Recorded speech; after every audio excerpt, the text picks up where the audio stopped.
Chapitre 24. De Paquette et de frère Giroflée. Dès qu'il fut à Venise, il fit chercher Cacambo dans tous les cabarets, dans tous les cafés, chez toutes les filles de joie, et ne le trouva point. Il envoyait tous les jours à la découverte de tous les vaisseaux et de toutes les barques, nulle nouvelle de Cacambo. Quoi, disait-il à Martin, j'ai eu le temps de passer de Suriname à Bordeaux, d'aller de Bordeaux à Paris, de Paris à Dieppe, de Dieppe à Portsmouth, de côtoyer le Portugal et l'Espagne, de traverser toute la Méditerranée, de passer quelques mois à Venise, et là. Belle Cunégonde n'est point venue. Je n'ai rencontré au lieu d'elle qu'une drôlesse et un abbé Périgourdin. Cunégonde est morte sans doute, je n'ai plus qu'à mourir. Ah! Il valait mieux rester dans le paradis du Dorado que de revenir dans cette maudite Europe. Que vous avez raison, mon cher Martin. Tout n'est qu'illusion et calamité. Il tomba dans une mélancolie noire, et ne prit aucune part à l'opéra. À la moda, ni aux autres divertissements du carnaval, pas une dame ne lui donna la moindre tentation. Martin lui dit, vous êtes bien simple, en vérité, de vous figurer qu'un valet métis qui a 5 ou 6 millions dans ses poches ira chercher votre maîtresse au bout du monde et vous l'amènera à Venise. Il la prendra pour lui, s'il la trouve, s'il ne la trouve pas, il en prendra une autre. Je vous conseille d'oublier votre valet Cacambo et votre maîtresse Cunégonde. Martin n'était pas consolant. La mélancolie de Candide augmenta, et Martin ne cessait de lui prouver qu'il y avait peu de vertu et peu de bonheur sur la terre, excepté peut-être dans Eldorado, où personne ne pouvait aller. En disputant sur cette matière importante, et en attendant Cunégonde, Candide aperçut un jeune théatin dans la place Saint-Marc, qui tenait sous le bras une fille. Le théatin paraissait frais, potelé, vigoureux, ses yeux étaient brillants, son air assuré, sa mine haute, sa démarche fière. La fille était très jolie et chantait, elle regardait amoureusement son théatin, et de temps en temps lui pinçait ses grosses joues. Vous m'avouerez du moins, dit Candide à Martin, que ces gens-ci sont heureux. Je n'ai trouvé jusqu'à présent dans toute la terre habitable, excepté dans Eldorado, que des infortunés, mais pour cette fille et ce théatin, je gage que ce sont des créatures très heureuses. Je gage que non, dit Martin. Il n'y a qu'à les prier à dîner, dit Candide, et vous verrez si je me trompe. Aussitôt il les aborde, il leur fait son compliment, et les invite à venir à son hôtellerie manger des macaronis, des perdrix de Lombardie, des œufs d'esturgeon, et à boire du vin de Montepulciano, du Lacrima Christi, du Chypre et du Samo. La demoiselle rougit, le théatin accepta la partie, et la fille le suivit en regardant Candide avec des yeux de surprise et de confusion, qui furent obscurcis de quelques larmes. À peine fut-elle entrée dans la chambre de Candide qu'elle lui dit, « Et quoi? Monsieur Candide ne reconnaît plus Paquette. » À ces mots, Candide, qui ne l'avait pas considéré jusque-là avec attention, parce qu'il n'était occupé que de Cunégonde, lui dit, « Hélas!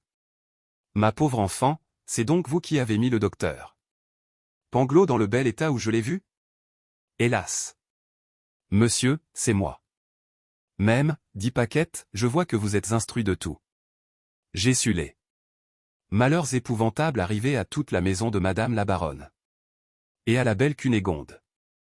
Je vous jure que ma destinée naguère était moins triste. J'étais fort innocente quand vous m'avez vu. Un cordelier, qui était mon confesseur, me séduisit aisément. Les suites en furent affreuses. Je fus obligé de sortir du château quelque temps après que monsieur le baron vous eût renvoyé à grands coups de pied dans le derrière. Si un fameux médecin n'avait pas pris pitié de moi, j'étais morte. Je fus quelque temps par reconnaissance la maîtresse de ce médecin.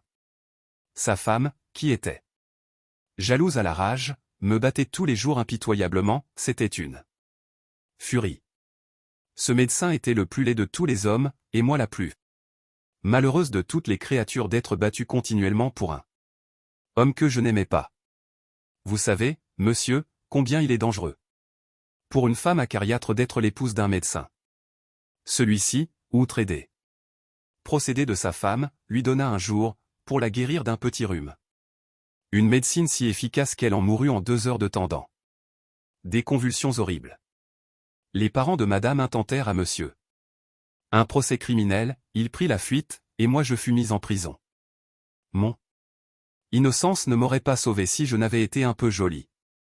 Le juge m'élargit à condition qu'il succéderait au médecin. Je fus bientôt supplanté par une rivale, chassé sans récompense, et obligé de continuer ce métier abominable qui vous paraît si plaisant à vous autres hommes, et qui n'est pour nous qu'un abîme de misère. J'allais exercer la profession à Venise. Ah!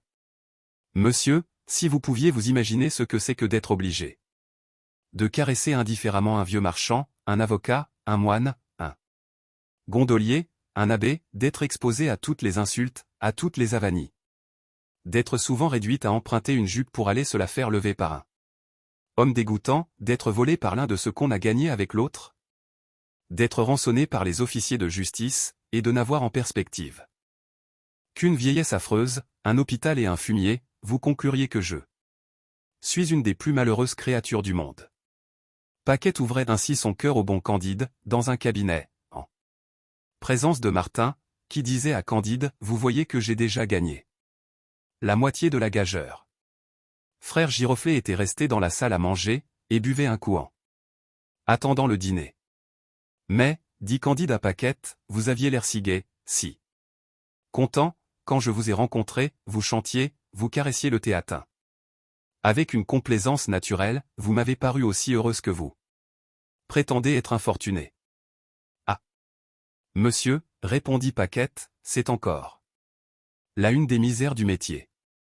J'ai été hier volé et battu par un officier, et il faut aujourd'hui que je paraisse de bonne humeur pour plaire à un moine.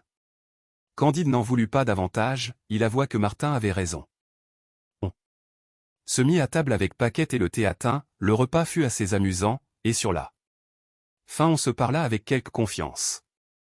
Mon père, dit Candide au moine, vous me paraissez jouir d'une destinée que tout le monde doit envier, la fleur de la santé brille sur votre visage, votre physionomie annonce le bonheur. Vous avez une très jolie fille pour votre récréation, et vous paraissez très content de votre état de théatin. Ma foi, monsieur, dit frère Giroflée, je voudrais que tous les théatins fussent au fond de la mer. J'ai été tenté 100 fois de mettre le feu au couvent, et d'aller me faire turc. Mes parents me forcèrent, à l'âge de 15 ans, d'endosser cette détestable robe, pour laisser plus de fortune à un maudit frère aîné, que Dieu confonde. La jalousie, la discorde, la rage, habitent dans le couvent. Il est vrai que j'ai prêché quelques mauvais sermons qui m'ont valu un peu d'argent dont le prieur me vole la moitié, le reste me sert à entretenir des filles, mais, quand je rentre le soir dans le monastère, je suis près de me casser la tête contre les murs du dortoir. Et tous mes confrères sont dans le même cas. Martin se tournant vers Candide avec son sang-froid ordinaire, et « Bien. » lui dit-il, « n'ai-je pas gagné la gageure tout entière ?» Candide donna 2000 piastres à Paquette et 1000 piastres à frère Giroflée. « Je vous réponds, dit-il, qu'avec cela ils seront heureux.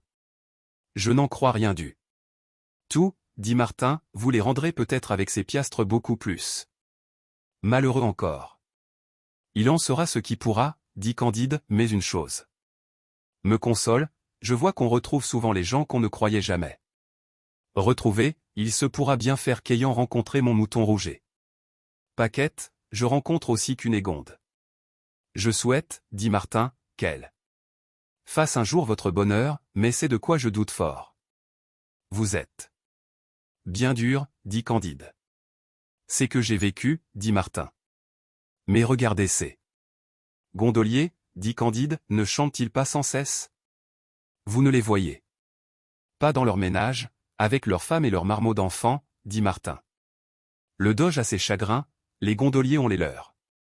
Il est vrai qu'à tout prendre le sort d'un gondolier est préférable à celui d'un doge, mais je crois la différence si médiocre que cela ne vaut pas la peine d'être examiné. On parle, dit Candide, du sénateur Pococurante qui demeure dans ce beau palais sur la Branta, et qui reçoit assez bien les étrangers. On prétend que c'est un homme qui n'a jamais eu de chagrin. Je voudrais voir une espèce si rare, dit Martin. Candide aussitôt fit demander au seigneur Pococurante la permission de venir le voir le lendemain.